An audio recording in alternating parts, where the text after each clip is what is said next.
అమలాపురం దీపు పైన దీపు మీద.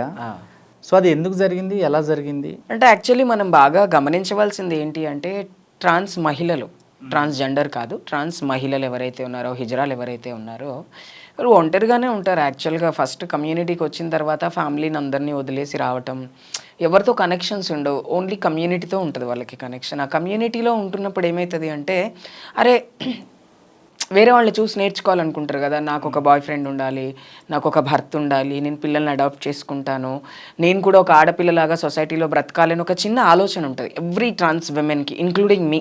నన్ను ఆలోచననే ఈరోజు నేను ఒక మంచి డాటర్ని, ఒక మంచి అక్కని, ఒక మంచి చెల్లని, ఒక మంచి భార్యని, సొసైటీలో ఒక మంచి అమ్మని కూడా నేను. ఎందుకు అంటే మనం ఓన్ చేసుకుంటాం మన లైఫ్. ఆడపిల్లలాగా ఉండాలి అనుకుంటే, ఆడపిల్ల అంటే ఏంటి, పెళ్లి చేసుకొని ఒక భర్తతో కాపురం చేసి పిల్లలను చూసుకుంటూ లైఫ్ని లీడ్ చేస్తారు మన విమెన్, ఇండియన్ విమెన్స్ అందరూ కూడా అలాంటి ఒక లైఫ్ని లీడ్ చేయాలనుకుంటారు. కాబట్టి ప్రతి ట్రాన్స్ విమెన్ లైఫ్లో ఒక మగవాడు ఉంటాడు, కొంతమందికి 10 మంది ఉంటారు.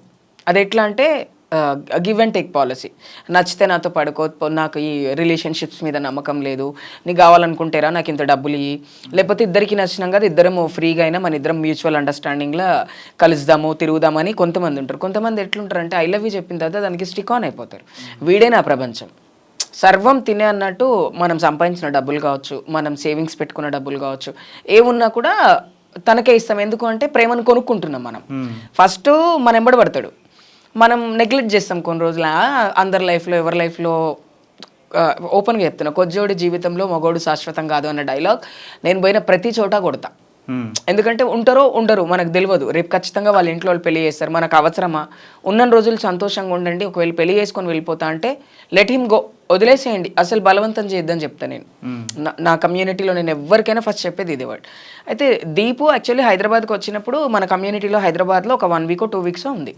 ఉన్నప్పుడు ఇప్పుడు మా దాంట్లో కొత్త వాళ్ళు ఎవరైనా వస్తే మమ్మల్ని పిలుస్తారు కదా, మమ్మీ పలానా నుంచి వచ్చారు, వాళ్ళకి మన కమ్యూనిటీలో చేర్చుకోవాలంటే మాకు రీత్ అని ఒక పద్ధతి ఉంటుంది. రీత్ వేస్తాం, కూర్చోబెట్టి వీడియో చేస్తాం, వీడియో చేసి మన గ్రూప్స్లో వేస్తాం. ఇప్పటి నుంచి ఈ అమ్మాయికి సంబంధించి హైదరాబాద్లో మన మన మన మన మన ఫ్యామిలీలో మన పరివారంలో ఉంటుందని రీత్ వేస్తాం. అట్లనే దీపు కూడా వచ్చి, దీపు ఒక 10 days కూడా లేదు, వెళ్ళిపోయింది. పొద్దున్న లేస్తే ఫోను, మధ్యాహ్నం అయితే ఫోను. నేను దీపు దగ్గర గమనించింది ఏంటంటే ఇప్పుడు అడుక్కోవడానికి బయటకు వెళ్ళినప్పుడు వచ్చిన డబ్బులు సాయంత్రం మన గూగుల్ పే ఇంటర్నెట్ క్యాఫ్స్కి వెళ్ళి అక్కడ వాడికి గూగుల్ పే చేయడం గమనించాం మేము. ఏం చేస్తున్నా అంటే ఏం లేదు అన్నకేస్తున్న డబ్బులు అంటే, అన్నతో ఇంతసేపు మాట్లాడతారా అని నేనన్నా. లేదు నానమ్మ అట్లా ఏం లేదు అని మేము పెద్దగా పట్టించుకోవడం మానేసినాం. ఇల్లు తీసుకుంటా ఉంటా, ఇక్కడే నేను మీతోటే ఉంటా అని చెప్పి సడన్గా తను మళ్ళీ వెళ్ళిపోవడం జరిగింది. తను వెళ్ళిపోయిన తర్వాత ఏమైంది అంటే మనకి ఇంకేం తెలియదు కదా ఎందుకు వెళ్ళిపోయింది అనుకున్నా, మొగుడు కోసం వెళ్ళిపోయిందేమోలే పాపం అని మనం అనుకున్నాం. అట్లనే వదిలేసినాం దాన్ని, అక్కడ వరకే వదిలేసినాం. వదిలేసిన తర్వాత కట్ చేస్తే కేసు ఆంధ్రాలో ఏంటి అంటే తనని ఇట్లా 15 to 18 పీసెస్ చేసేసి అక్కడక్కడక్కడ పడేశాడు. ఫస్ట్ ఏం చేశాడు అంటే గొంతు విసికి చంపే. ఇప్పుడు నువ్వు మొగుడు పిల్లలు ఇద్దరు కొట్లాడుకునేటప్పుడు మొగుడు చేతులు కట్టేస్తే ఏం చేస్తాడులే, చేతులే కట్టేస్తుంటే 2 దెబ్బలు కొట్టి వదిలేస్తాడు అన్నటువంటి ఒక ఆలోచన ఉంటుంది. ఇప్పుడు ఆడవాళ్ళు మగవాళ్ళు ఎట్లాగైతే కొట్లాడుకుంటారో కమ్యూనిటీలో మొగుడు పిల్లలు కూడా అట్లనే కొట్లాడుకుంటారు. అలకుంటది, ప్రేమ ఉంటుంది, అన్నీ ఉంటాయి. అవన్నీ నాటకం అని మనకు తెలియదు కదా. తెలియదు కాబట్టి ఏం చేసింది, తను కొడుతున్నప్పుడు తను తిడుతున్నప్పుడు తను ఎవరికి ఏం ఫోన్ చేయలేదు. ఎందుకు అంటే నా మొగుడే నన్ను కొడుతుండు కదా, పొద్దున కొడతాడు సాయంత్రం మళ్ళీ మంచిగా ఉంటాం కదా అని ఒక హోప్తో తను కాలు చేతులు కట్టేస్తున్నా పట్టించుకోలేదు.